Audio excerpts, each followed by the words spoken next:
पाकिस्तान ऐं काज़ाख्स्तान विच में सियासी, इक़्तिसादी ऐं अवामी राब्तनि खे हथी ॾियण ते इतफ़ाक़ कयो वियो आहे।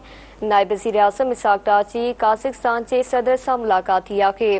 नायब वज़ीर आज़म इसहाक़ डार आला सतही सियासी राब्तनि में वधंदड़ अॻभराई खे साराहियो। ॿिन्ही मुल्कनि जो ख़िते में पाइदार अमन, इस्तेहकाम ऐं तरक़ी लाइ गॾिजी कम करण जे अज़्म जो वर्जाउ कयो वियो। काज़ाख्स्तान जो सदर ॿिन्ही जे सरकारी दौरे ते पाकिस्तान में मौजूद आहे। अवां खे ख़बर ॾियूं पिया पाकिस्तान ऐं काज़ाख्स्तान विच में सियासी, इक़्तिसादी ऐं अवामी राब्तनि खे हथी ॾियण ते इतफ़ाक़ कयो वियो आहे। नायब वज़ीर आज़म इसहाक़ डार जी काज़ाख्स्तान जे सदर सां मुलाक़ात थी आहे। नायब वज़ीर आज़म इसहाक़ डार आला सतही सियासी राब्तनि में वधंदड़ अॻभराई खे साराहियो। ॿिन्ही मुल्कनि जो ख़िते में पाइदार अमन, इस्तेहकाम ऐं तरक़ी लाइ गॾिजी कम करण जे अज़्म जो वर्जाउ कयो वियो।